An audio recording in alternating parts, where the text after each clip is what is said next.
There's a kind of pain that doesn't scream, it echoes. It lives in the quiet strength of people who were never comforted as children, the ones who learned too early how to soothe everyone but themselves. They grew up wiping their own tears, calming their own fears, pretending they were fine because no one came when they cried. On the outside, they became dependable, calm, unbreakable, but on the inside, they carry a lifelong ache, the longing for a kind of safety they never got to feel.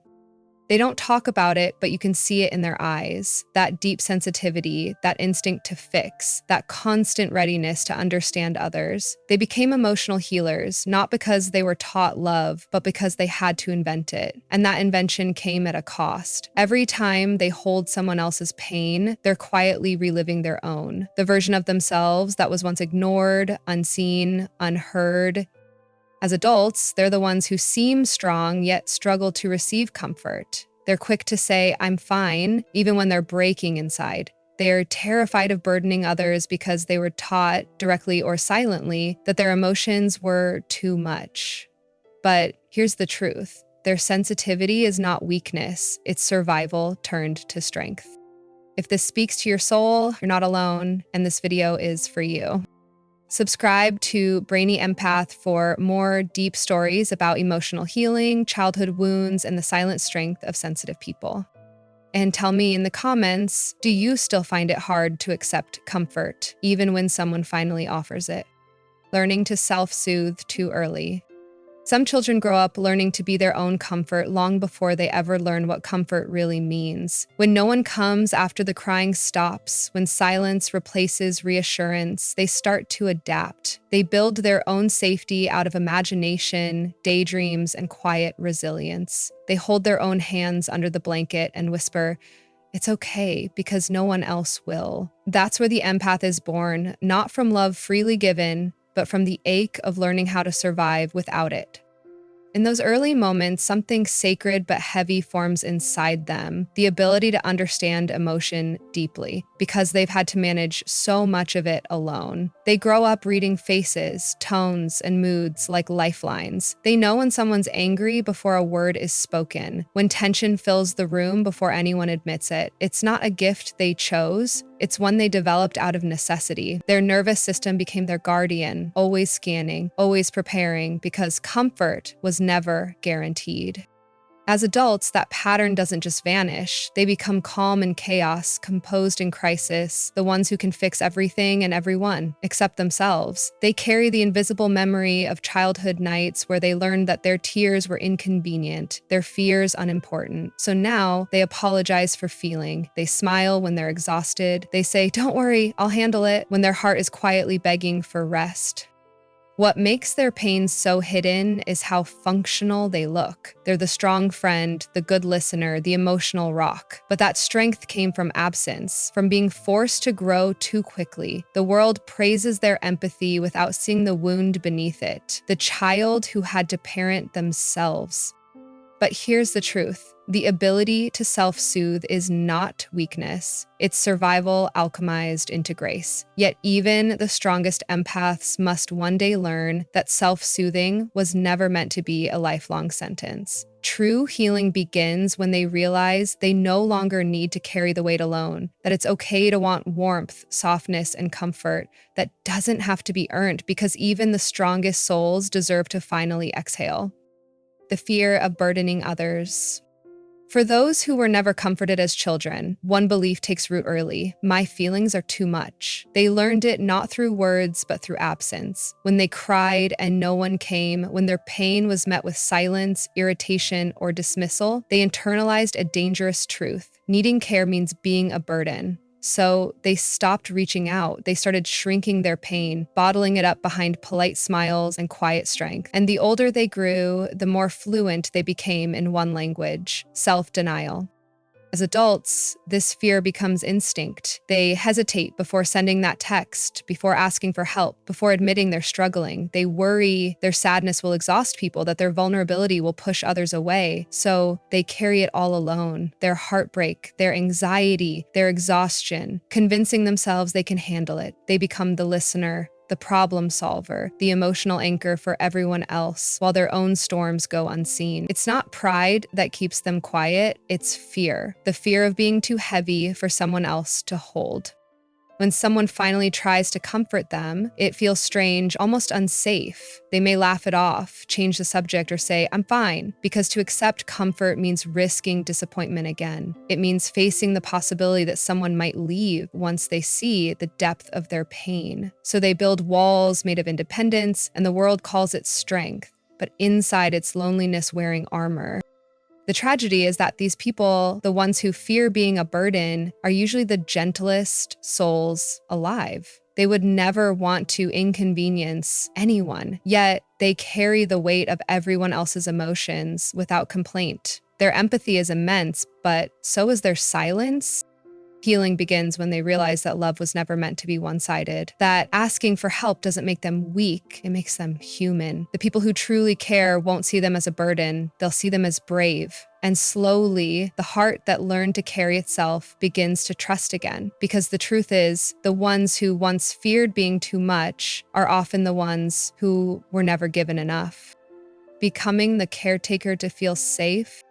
When a child grows up in an environment where love is unpredictable, they learn one quiet survival rule. If I take care of everyone, maybe I'll be safe. So they become the helper, the peacekeeper, the emotional translator in their own home. They sense tension before it erupts and rush to smooth it over. They try to make their parents smile, fix their moods, or make themselves useful because being helpful feels like the only way to earn warmth. For them, safety is never about protection, it's about performance. As adults, that pattern doesn't fade, it just evolves. These children become the friends who check on everyone else but rarely get checked on. They are the partners who notice when you're quiet before you even speak, who apologize first even when they're not wrong. They're the ones who carry guilt for emotions that don't belong to them. Caring becomes their identity, their purpose, their armor, their currency. But beneath that kindness hides a deep fear. If they stop taking care of others, will anyone still stay? The tragedy of this kind of empathy is that it comes from survival, not abundance. Their care is real, but it's born from the anxiety of losing connection. Every time they soothe someone else, a part of them is also whispering to their inner child, "See, we're still needed, we're still safe." Yet the cost is high. They end up pouring into people who mistake their nurturing for limitless energy, never realizing that behind every act of love is a person desperately trying not to be abandoned again. One day, though, something shifts. The caretaker starts to break down, not because they've stopped caring, but because they've cared too much for too long. The exhaustion forces reflection. They begin to see that being needed isn't the same as being loved, that real safety doesn't come from fixing others, it comes from finally letting themselves feel held. When they start setting boundaries, people who benefited from their endless giving might call them selfish, but in truth, they're just learning balance, learning that caring for others is beautiful, but caring for yourself is sacred. Because the moment the caretaker realizes they don't need to earn safety anymore, they finally find peace. Emotional hyper-awareness. When a child grows up in an unpredictable environment, one where love depends on moods, silence feels like danger, and comfort never comes, they develop a skill that looks like intuition but feels like survival: emotional hyper-awareness. It's the ability to read every tone, every sigh, every flicker of change in someone's eyes. Before a word is spoken, they already know when something's wrong. They can feel anger hiding behind a calm voice, sadness disguised as sarcasm, or rejection buried inside silence. To the world, it looks like empathy, but to them, it's vigilance, a constant, exhausting need to stay one step ahead of pain. This hyper-awareness follows them into adulthood like an invisible radar. In every room, they sense emotional temperature shifts before anyone else does. They instinctively adjust, softening their tone, changing their posture, calming the storm before it even starts. It's not that they want control, it's that they want peace. Because for people who were never comforted, peace isn't natural. It's earned through constant emotional work. They think, if I can keep everyone calm, maybe I can finally feel safe. but the price of this awareness is heavy. It becomes impossible to rest. Their mind never stops scanning, analyzing, predicting. Even in love, they can't fully relax. Part of them is always alert, waiting for the shift, the moment affection fades or tension returns. They apologize for things they didn't do, overthink texts, replay conversations, and wonder constantly if they said the wrong thing. They feel responsible for emotions that aren't theirs to fix. The irony is heartbreaking. This sensitivity, born from neglect, becomes their greatest gift and their greatest burden. They make others feel deeply understood, yet they themselves often feel unseen. No one realizes how much work goes into their calmness, how much hypervigilance hides behind their empathy. Healing begins when they learn that awareness doesn't have to mean responsibility. They can sense emotions without absorbing them. They can notice without fixing. They can care without carrying. Slowly, they begin to redirect that sensitivity inward, learning to read their own feelings with the same tenderness they once gave everyone else. And for the first time, their awareness stops protecting others and starts protecting them. The difficulty of receiving comfort. For people who were never comforted as children, comfort itself feels foreign, even threatening. They've built an entire identity around self-reliance, around holding themselves together no matter what. When someone finally reaches out with gentleness, a kind word, a touch, a hug, something inside them resists. Their first instinct isn't to lean in, it's to flinch. Because for so long, tenderness was either absent or followed by disappointment. Love, to them, became something you had to earn, not something freely given. So when comfort arrives, it feels undeserved. Their mind questions it. Why now? Do they really mean it? What if I open up and they leave? Their body might even tense up, the muscles holding years of unshed tears trained to survive without softness. They'll often change the subject, laugh it off, or say, I'm fine. It's not pride, it's protection. The child inside them still remembers the sting of needing someone who never came. That memory doesn't fade. It hides beneath every I'm okay, whispered through a trembling smile. To be comforted means to surrender control, to admit you need, and that's terrifying for someone who's built safety out of independence. They don't know how to lean without fear of falling, so they keep their walls high, their composure steady, and their emotions locked behind a calm exterior. People call them strong, but that strength was born from necessity, not choice. Yet deep down, they crave what they fear, the simple act of being held without having to earn it. The quiet safety of someone saying, you don't have to be strong right now. And when they finally meet someone who offers that, the healing begins, not in grand moments, but in the small ones. A friend who listens without fixing, a partner who doesn't rush their tears, a touch that asks for nothing in return.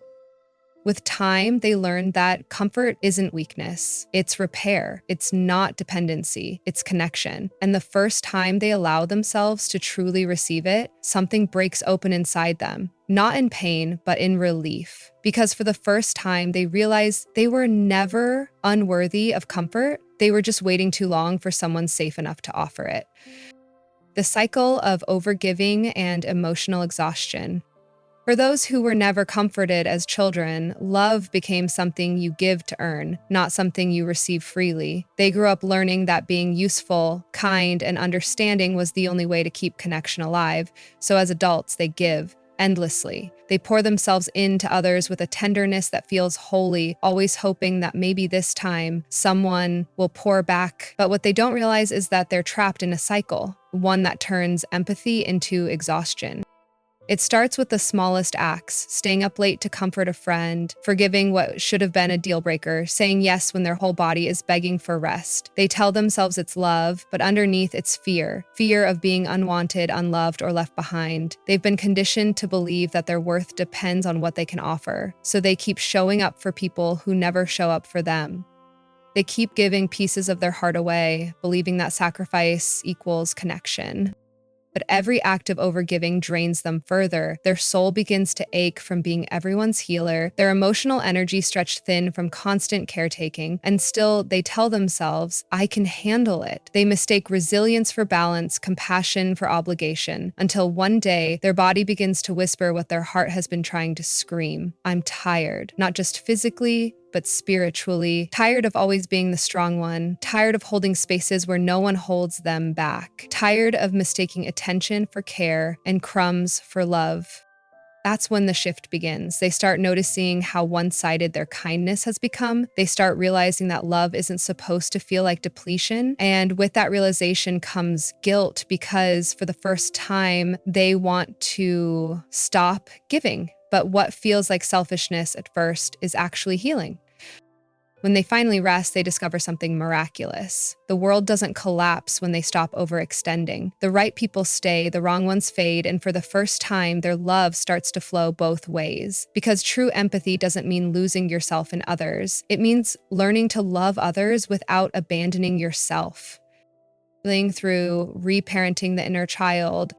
At some point, people who were never comforted as children reach a turning point, the realization that no one is coming to rescue them. But that doesn't mean they're doomed to stay unhealed. It means the power to heal has always been within them. That's when reparenting begins, not as a theory, but as an act of love toward the small, forgotten version of themselves who never got what they needed. The child who cried quietly into the pillow, who learned to smile through pain, who built strength out of abandonment. That child is still there, waiting to be held, not by someone else, but by you. Reparenting means learning to give yourself what you once begged for: gentleness, patience, safety. It's talking to yourself with kindness instead of criticism, slowing down instead of pushing harder, resting without guilt. It's saying you're allowed to need, you're allowed to feel, you're allowed to rest. For many empaths, this feels strange at first, almost uncomfortable, because comfort was never familiar. But slowly, something shifts. The act of nurturing yourself starts to feel less like indulgence and more like correction. You're rewriting the story of your childhood with every small act of self-care. You begin to notice the child within you softening. The hypervigilance loosens its grip. The instinct to overgive fades. You stop chasing love and start creating it inside your own life. And as you do, something powerful happens. Your empathy deepens, not from pain, but from peace. You no longer care for others to fill your own emptiness. You care because you're full. You no longer forgive to be loved. You forgive because you've learned how to love yourself. Reparenting isn't glamorous. It's quiet, gentle, often invisible. It's the way you make your bed in the morning, the way you speak to yourself after a mistake, the way you refuse to abandon your needs again. You become the parent you needed, consistent, safe, and present. And that's the moment real healing begins, when the child who once went unheard finally hears the adult version whisper back, "I see you, I've got you now, you're safe." Because that's not just healing, that's homecoming. Transforming pain into empathic wisdom. There comes a day when the pain that once broke you no longer defines you. It instructs you. For those who were never comforted as children, every wound, every lonely night, every silent cry becomes something deeper than trauma. It becomes understanding. The same emptiness that once hollowed them out now allows them to hold others without judgment. They've lived the ache of being unseen, and because of that, they see everyone. That is the quiet transformation of the empath, turning pain into wisdom. At first, it doesn't feel like wisdom, it feels like exhaustion. Years of overgiving, misunderstanding, and emotional hunger leave scars that don't fade easily. But slowly, awareness takes shape. They begin to recognize patterns, not just in others, but in themselves. They start to see how their kindness was once survival, how their caretaking came from fear, and how their empathy, though beautiful, was once misused. With that insight comes freedom, the ability to love consciously instead of compulsively. The pain that once pulled them apart becomes a kind of emotional intelligence no textbook can teach. They can walk into a room and feel what others can't say. They can comfort without words, guide without control, and love without losing themselves. They become mirrors for others, reflecting truth, compassion, and strength born from their own healing. What once felt like a curse now feels like a calling. But true empathic wisdom isn't just about sensing others, it's about understanding the limits of your light. They learn that not every wound is theirs to heal, not every soul is ready for understanding, and not everyone deserves their softness. Their compassion becomes sharper, no longer naive, but discerning. They give, but only from overflow. They love, but never at the cost of self.